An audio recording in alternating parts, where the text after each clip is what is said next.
I must say again, and I've insisted on this since the 1960s and 70s, that the risks to humans posed by a volcano are due to its hazardous eruption materials such as lava, lahars, and pyroclastic flow.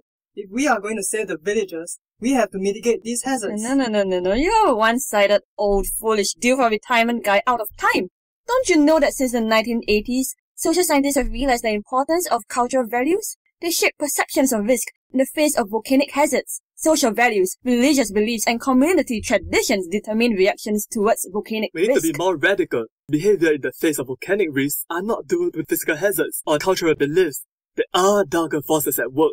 The structural forces, the political economy here. Landslides and other physical Volcanic disasters only happen because the villagers here are marginalized. But that would be ignoring the inherent culture. We have to be able to see the unseen forces as social scientists. Well, all I see are the physical hazards. Those things actually kill, not culture or politics. The political economy is the biggest reason for the risk that these people face. It's the lahars and pyroclastic flow. No, it's the culture that puts them at risk.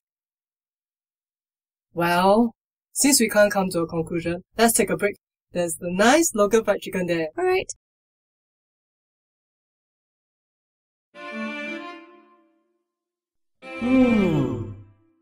Hey, I'm Mount Merapi. Or at least that's what some of them call me. Is there really a need for them to argue? If only they unite. For only then can they form a holistic view about risks of living near a volcano. I've been here for ages, and seen the rise and fall of civilizations. Trust me, I know. Indonesia's called the volcano land, and I've been here sitting here since God knows when, known as the one making fire every decade. Pyroclastic flows boiling out of my head, such as in 2010, flowing super fast with ash plumes aplenty. Due to that blast, my slopes are populated, killings concentrated. Authorities tried to get all evacuated. Mitigation measures such as early warning systems were offered to the locals as suggestions, but some folks preferred traditional wisdoms. They stayed calm, no matter what the situation. In light of this, is it fair to say volcanic hazards, physical in every way? With regards to risk, that should be all. But only physical? Maybe there's more.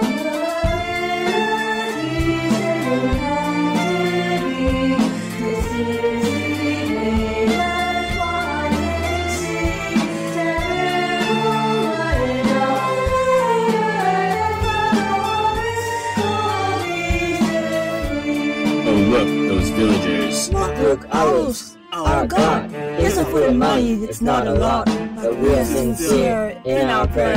Please bless us all throughout the year. Hey man, this eruption we are talking about is actually spirits cleaning their house, their palace, and this is perfectly fine. They invite us in from time to time.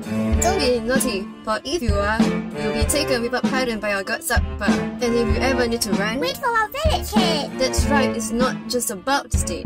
I was saying, we are used to this. Our daily lives are based on volcanic winds. It's good change. It's natural change. It's a cultural disaster. It's all part of this place. Yeah.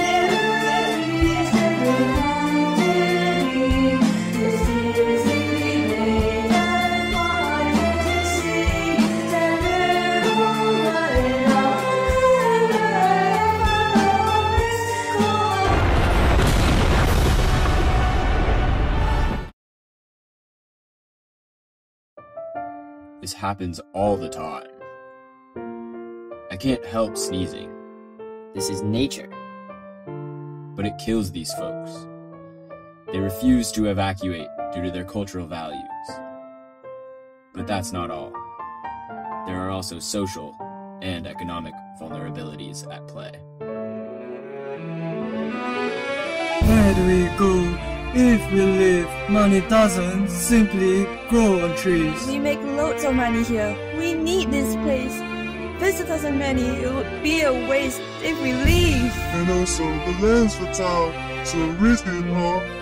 It's worthwhile. What's the situation like when you have to be evacuated?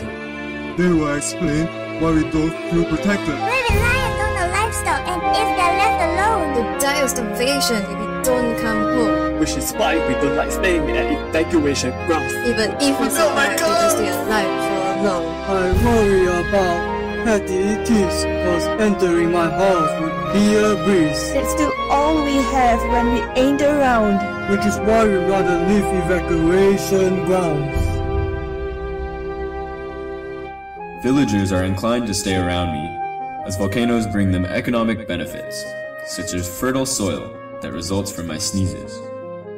The concept of risk is not straightforward. We have to consider a range of factors in order to form a holistic view about it. Another dimension we need to consider is local knowledge variation. There exists a gap between locals' understanding of hazards and actual volcanic processes. For instance, personal experiences of locals do not always take into account the whole range of hazards, and may lead to misconceptions. The geography of villages is also a factor. New migrants coming from relatively safe areas tend to have a low perception of risk. Older generations have a better idea of what happens during an eruption and how to react to it. All these pose two questions. To what extent has past experience led communities to develop effective mitigation techniques? And to what extent does abiding by traditional beliefs increase vulnerability? We've talked about the physical, cultural, the social, and economic, but there's still the political, the dimension you'll find for sure in every issue occurring here. Command and control, top-down management. That's the way it's run by the Indonesian government. We only notice us when disasters about to strike, pressurizing us to relocate. This ain't right, no. So other factors are in play. Top-down approaches can be the way. Involving the community is highly necessary, as coupled with academic studies. So I say, your takeaway from this is that the ideal way is to amalgamate vulnerabilities, because risk isn't simple in reality.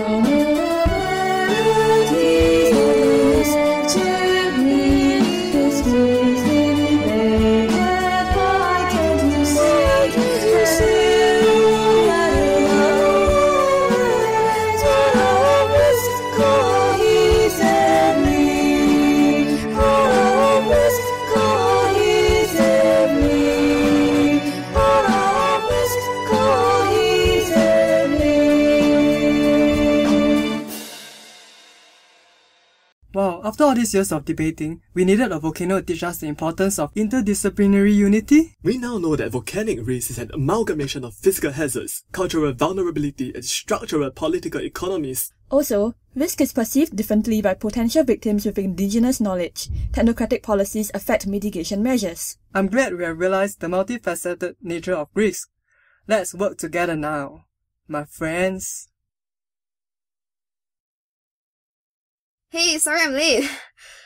What about issues of agencies? Villages aren't passive to vulnerabilities, right? That's for another day!